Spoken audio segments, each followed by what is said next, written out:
ассалому алайкум тамошобинони гиромӣ. дар нашри навбатӣ барномаи иттилоъотии ҳафтаи илм чорабиниҳои муҳими илмии кишварро инъикос мекунем.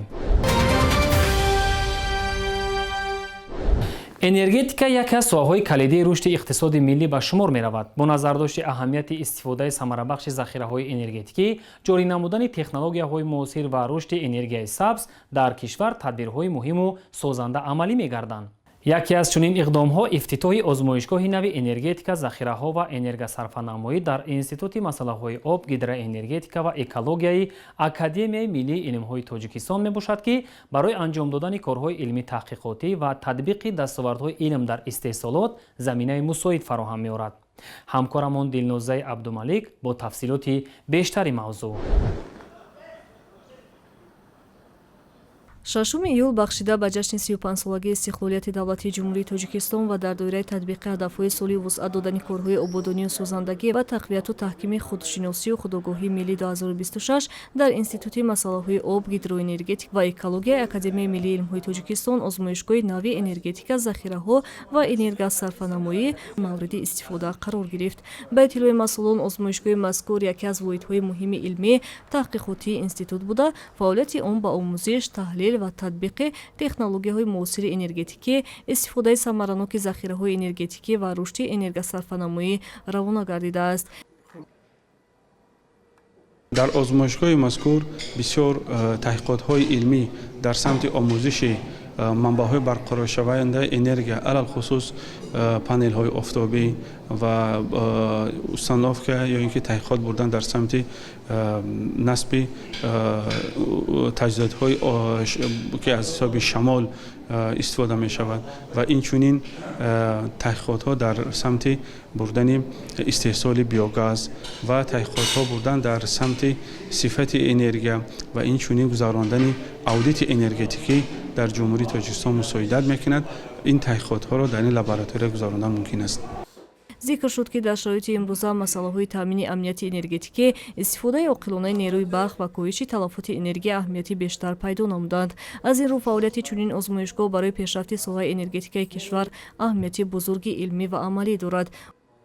дар даврони истиқлолӣ якуним озмоишгоҳи энергетикӣ ҳаст, ки дар институт масъалаҳои об ба истифода дошта шудааст. дар инҷо таҷҳизотҳои замонавӣ ҳаст, ки барои гузарондани яке аз таҷҳизотҳои ин таҷҳизотҳо мебошад, ки барои гузарондани худи хати интиқоли барқ аз фидер истгоҳи трансформаторӣ то охирша нишон медиҳад, ки дар ҳон ҷо дар ҳар як худ дар ҳар як ҳисобкунаки барқӣ чанд қа энергия сарф шудааст.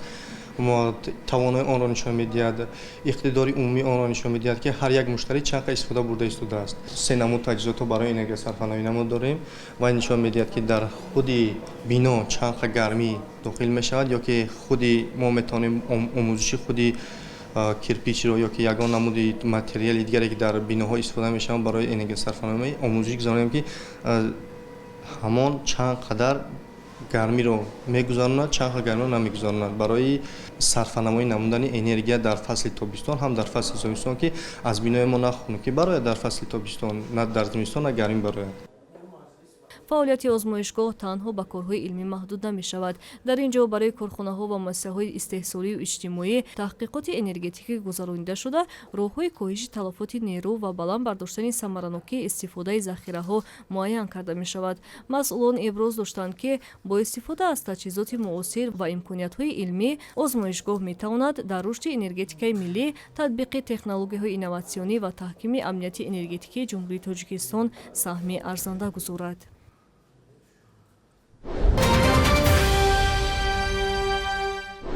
соли таҳсили 2026 муассисаҳои таҳсилоти ибтидоӣ ва миёнаи касбии кишварро 25891 нафар хатм намуданд, ки аз ин шумора 19105 нафар духтар мебошад. ҳамчунин 494 нафар муассисаҳои таҳсилоти ибтидоӣ ва миёнаи касбиро бо дипломи аъло хатм карданд.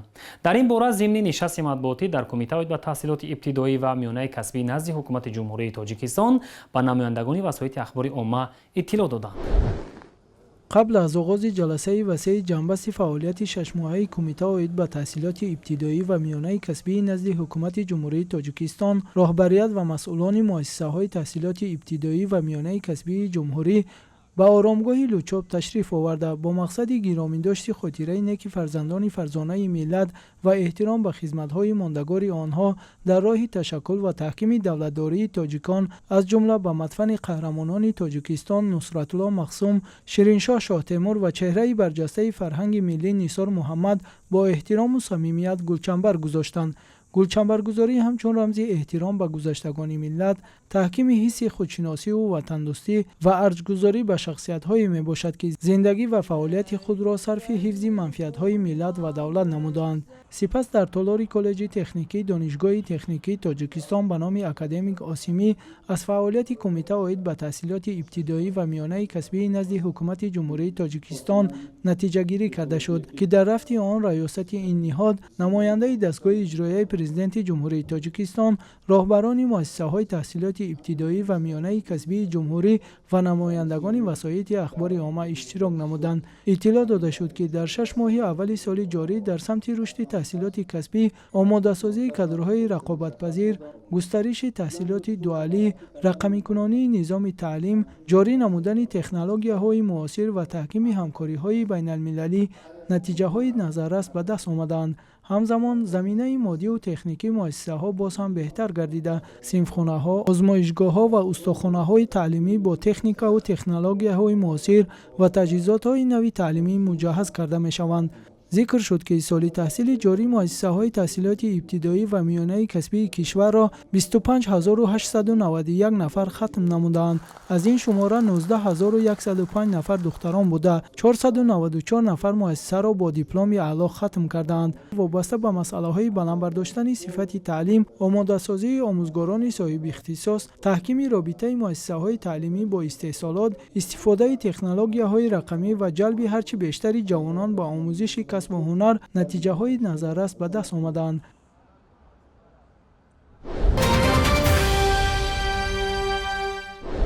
با مقصد شرح و توضیح محتوای قانون جمهوری تاجیکستان درباره مقاومت به коррупсия، استراتژی دولتی مقاومت به коррупсия در جمهوری تاجیکستان برای دوره تا سال 2030 و نقشه چاره‌بینی‌های عملی سازی آن در مرحله دوم و دیگر سندهای معیاری حقوقی ضد коррупсионی از طرف مسئولان اگنتی نظارت دولتی مالیوی و مبارزه با коррупсия جمهوری تاجیکستان در کمیته تلویزیون و رادیوی نزد حکومت جمهوری تاجیکستان واخوری سودمند دایر گردید. تاکید شد که مقاومت با коррупсия تنها وظیفه نهادی دولتی نبوده، در این روند باید هر یک فرد جامعه فعالانه اشتراک نموده، تنها در همبستگی میتوان در این سمت به نتیجه های نظررس نائل گردید. هفته روان در تالار کمیته تلویزیون و رادیوی نزد حکومت جمهوری تاجیکستان با اشتراک کارمندان دستگاه مرکزی کمیته، مسئولان شبکه‌های تلویزیونی و رادیویی، اینچنین نماینده اگنتی نظارت دولتی مالیوی و مبارزه با коррупсия جمهوری تاجیکستان همایش اطلاعاتی و آموزشی برگزار گردید. چاره‌بینی با شرح و توضیح محتوای استراتژی دولتی مقاومت با коррупсия در جمهوری تاجیکستان برای دوره تا سال 2030 و نقشه چاره‌بینی‌های عملی سازی آن برای مرحله دوم سالهای 2026-2030 بخشیده شده. هدف آن بلند برداشتن معرفت حقوقی، تقویت کارهای فهماندهی و مساعدت و تطبیق ثمرناک سیاست دولتی ضد коррупсионی ارزیابی گردید. ضمن همایش نماینده اگنتی نظارت دولتی مالیوی و مبارزه با коррупсия جمهوری تاجیکستان عاید به هدفها، سمت‌های افضلیت‌ناک و وظیفه‌های اساسی استراتژی مذکور معروضه نموده تاکید کرد که مبارزه با коррупсия تنها وظیفه مقامات حفظ حقوق نبوده، بلکه مسئولیت مشترک تمام مقامات دولتی، مؤسسه‌ها و جامعه شهروندی میباشد.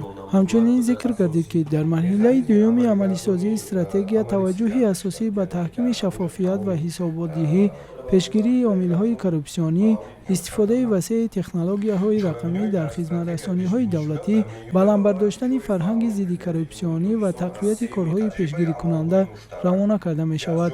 در ادامه همایش مسائل‌های مربوط به رعایت طلبات قانونگذاری جمهوری تاجیکستان، راه‌های پیشگیری حقوق و ویرانکنی‌های خصوصیت коррупсионی داشته، بلند برداشتن مسئولیت خدمتیان دولتی و نقش وسایط اخبار عامه در تشکل فضای آشتی‌ناپذیر نسبت به коррупсия мавриди баррасӣ қарор гирифтанд.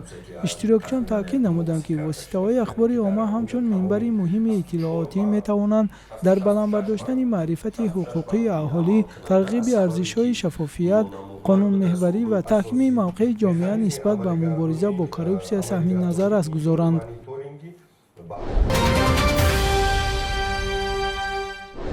дар доираи омодагиҳо ба ҷашни 35-солагии истиқлоли давлатии ҷумҳурии Тоҷикистон дар гӯшаву канори кишвар корҳои созандагиву ободонӣ вусъати тоза касб кардааст. Дар ин раванд сокинони ватандӯсту заҳматқарини деҳаи Элоки ноҳияи Файзобод низ бо рӯҳияи баланди масъулиятшиносӣ маҳалли зисти худро ободу зебо мегардонанд. Бо ибтикори ватандӯстонаи сокинони деҳа беш аз 1320 метр роҳи маҳалла бо сифати баланд бетонпӯш карда шуда корҳои ободонӣ дар ин самт идома доранд. дар партави сиёсати созандаву бунёдкоронаи ҳукумати ҷумҳурии Тоҷикистон бо ҷонибдории сокинони ватандӯст ва соҳибкорони ҳимматбаланди маҳаллӣ ҳар гӯшаву канори Тоҷикистони соҳибистиқлол рӯз то рӯз ободу зебо гардида симои тоза касб мекунад. деҳаи Элоки ҷамоати деҳоти қалъаи дашти ноҳияи Файзобод низ чун як гӯшаи кишвари биштосо аз ҷумлаи маҳаллаҳое мебошад, ки сокинони он ба ифтихори ҷашни бузурги миллӣ 35-солагии истиқлоли давлатӣ тадбирҳои ободониву созандагиро вусъат мебахшанд. дар раванди босуръати бунёдкориҳо бо ташаббуси сокинони заҳматпешаву ватандӯси маҳаллаи Элоки боло, ки сад хоҷагиро дар бар мегирад, дар марҳилаи аввал бунёди роҳҳои байни кӯчаҳо ба таври ҳашари умумӣ шурӯъ гардид. бо ҳамин тартиб роҳ бо паҳноии 4,5 метр ва ғафсии қабати бетон 15 сантиметр ба масофаи 1321 метр бетонпӯш карда шуд. барои босифат сохтани роҳ ва солҳои тӯлонӣ истифода гардидани он техникаҳои соҳавӣ ҷалб гардида дар ҳаҷми 900 метри мукааб бетон истифода шудааст. мо ҳама вақт дастури супоришҳои ҷаноби олиро дастгирӣ мекунем. шакл шамоиле ки дар ҷаноби олия, қадри қомате ки дар ҷаноби олия дар тамоми давлат меравад, мо фахр мекунем, мебинем, мегӯем шукрона мекунем ки мо намихел роҳбари ғамхор дорем. вақте ки ватан обод карданӣ шудӣ, аввал ай хонаи худат сар мекунӣ, ай гидри атрофи хона сар мекунӣ, ба деҳа сар мекунӣ. баъд мисол ҳамаи ҷо ки мекашид ватан мешавад обод. мардуми шарафманди Элок барои 35-солагии истиқлолияти ҷумҳурии Тоҷикистон аз як гиребон сар бароварда ҳама софдилона ва содиқона барои диёрашон, барои деҳоташон, барои ноҳияшон, барои ҷумҳурӣ хизмати софдилона ва содиқона карданд. мо аз дастгириҳо ва ташаббуси ҷаноби олӣ бисёр миннатдорем, ки ҳамин хел пешвои хираманд ва оқил дорем. мардуми Элок ифтихор мекунанд ба муҳтарам ҷаноби олӣ ва роҳбароне ки дар ҳамиҷа содиқона барои диёрашон, ватанашон хизмат мекунанд. дар идомаи бунёдкориҳо рӯзҳои наздик се гузари дигари маҳалла бетонпӯш карда мешавад, ки корҳои тахту ҳамворнамоӣ дар ин кӯчаҳо анҷом дода шуда аллакай як гузар барои бетонпӯш кардан пурра омода гардидааст. асосан дар раванди роҳсозӣ бо ҷалби мутахассисони маҳаллӣ аз ҳисоби худи сокинони деҳа дар қитъаҳои гуногун аз ҷумла корҳои паҳну ҳамвор кардани роҳ, кандани ҷӯйборҳои канорӣ, инчунин хобонидани қубурҳои гуногун ҳаҷми обгузар бо назардошти мавсимҳои сол ба иҷро расонида шуданд. хусусан таҳкурсии роҳ бо сангу шағал ҳамвор карда шуда дар баъзе қитъаҳо қубурҳои калонҳаҷми обпарто низ хобонида шудааст. дар фазои сулҳу амният сокинони ноҳияи Файзобод, ҷамоати қалъаи дашти деҳаи Элок тасмим гирифтанд, ки дар мадди аввал раҳҳои дохилии деҳаро ҳамвор намуда ва баъд аз он бо бетон ва ба асфалт рӯйпӯш намуданд. ин ҳама дастовардҳо шукргузорӣ аз он мекунем, ки сулҳу амният дар кишвари мо пойдор аст. ҳамчун як мутахассис ҳамира қайд мекунем, ки ба як сифати баланд раҳҳоро ба субут расонида. марҳалаҳои дуюм бошад, мо ҷӯйборҳои обпарто бо минтақаҳое ки дар байни канори хонаҳо мегузарад, инҳоро ҳатман ба субут мерасонем. бо ташаббус ва дастгириҳои созандаи пешвои муаззами миллат имрӯза мардуми сарбаланди деҳаи Элок тасмим гирифтем, ки зиёда аз 1.5 километр роҳҳои дохилӣ ва ҳудуди маҳаллаи ҳамин деҳаи Элоки болоро таҳкурсӣ карда ва бетонпӯш намоем. мардуми бумии ҳамин маҳалла зиёда аз 150 сол дар ҳамин маҳалла зиндагӣ мекунанд ва мо инро ба назар гирифта ва дастуру супоришҳои бевосита ҷануби олиро мадди аввал гузошта имрӯзҳо мо зиёда аз 1321 метр роҳҳои дохили маҳалларо бетонпӯш кардем ва марҳилаи якуми корҳои ободонии мо бучид, марҳилаи дуюм ва сеюми мо дар пеш истодааст ки мо бояд ба итмом расонем. Ин ҷурборҳои канори роҳ аст ки мо инро ҳам ба нақша гирифтаем, ба рӯзҳои наздик корҳои инро ҳам шурӯъ менамоем. бояд гуфт ки дар 5 маҳаллаи деҳаи элоки ноҳияи Файзобод беш аз 5700 нафар аҳолӣ зиндагӣ мекунанд ки бо саҳми сокинони меҳнатқарин ва шахсони ватандӯст роҳҳои он аз нав бунёд гардидааст. ин иқдомҳои созанда ба истиқболи шоистаи ҷашни 35-солагии истиқлоли давлатӣ дар фазои сулҳу суботи кишвар бо мақсади баландбардоштани сатҳи зиндагии мардум амалӣ карда шудаанд. Зеро ободии роҳҳо барои рушди иқтисодиву иҷтимоии деҳот низ заминаи мусоид фароҳам меоранд. Бо назардошти ин, сокинони деҳаи элок ҳам бо амалӣ намудани чунин ташаббусҳои созанда бо ҳисси баланди миллӣ ва ифтихори ватандорӣ барои боз ҳам ободу зебо гардидани ин гӯшаи диёри биҳиштосо саҳми назаррас мегузоранд. бо эълон гардидани соли 2026 соли вусъат додани тадбирҳои ободониву созандагӣ ва тақвияту таҳкими худшиносиву худогоҳии миллӣ дар саросари мамлакат тадбирҳои бунёдкорӣ вусъати тоза касб карданд. дар ҳамин замина дар деҳаи элоки ноҳияи Файзобод низ сокинон бо азму иродаи қавӣ ба бунёди роҳи ҳудуди маҳаллаҳои худ шурӯъ карданд ки имрӯз аллакай зиёда аз 1321 метр роҳ бетонпӯш карда шудааст ва тадбирҳои ободонӣ дар марҳилаҳои баъдӣ бо суръати баланд идома меёбанд.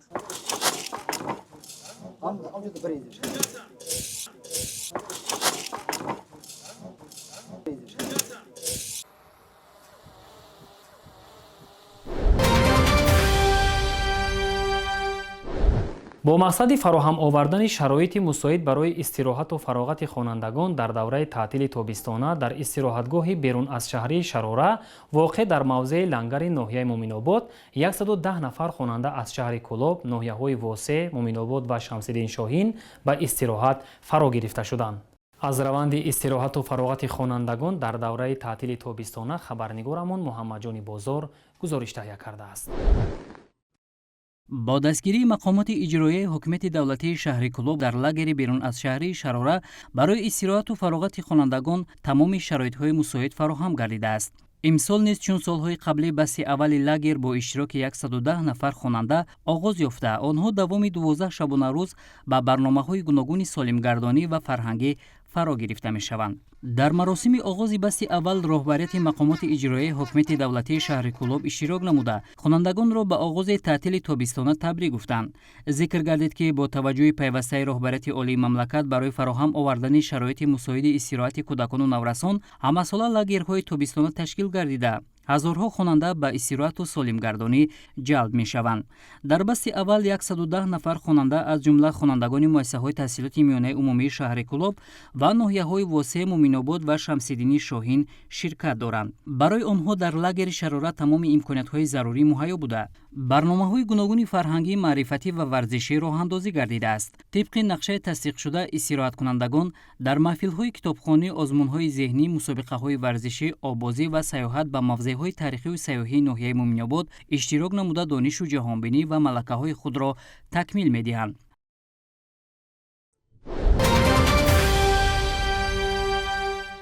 ноҳияи Ишкошин бо табиати зебо, гиёҳҳои шифобахш ва муҳити сохтори экологӣ аз минтақаҳои мусоиди Тоҷикистон барои рушди занбури асалпарварӣ ба ҳисоб меравад. маҳз ҳамин имкониятҳои табиӣ боис гардидааст ки солҳои охир ин соҳа рушд намуда истеҳсоли асали хушсифат сол то сол афзоиш меёбад. ҳоло дар ҳудуди ноҳияи Ишкошими вилояти Бадахшон 134 оилаи занбури асал мавҷуд аст. аз имкониятҳои рушди соҳаи занбури асалпарварӣ ва истеҳсоли маҳсулоти табиӣ дар ноҳияи Ишкошим хабарнигорамон Дилрабои Нафасбек гузориш медиҳад. дар хоҷагиҳои занбури асалпарварии ноҳияи Ишкошим садҳо оилаи занбури асал нигоҳбин карда мешаванд. аз рӯи иттилои бахши кишоварзии ноҳияи Ишкошим ба ҳолати ҳозира дар ҳамаи сохторҳои хоҷагидории ноҳия 134 оилаи занбури асал мавҷуд ҳастанд. ноҳияи Ишкошим аз ҷиҳати ҷойгузинии ҷуғрофии худ барои рушди соҳаи боғдорӣ ва занбури асалпарварӣ шароити мусоҳӣ дорад.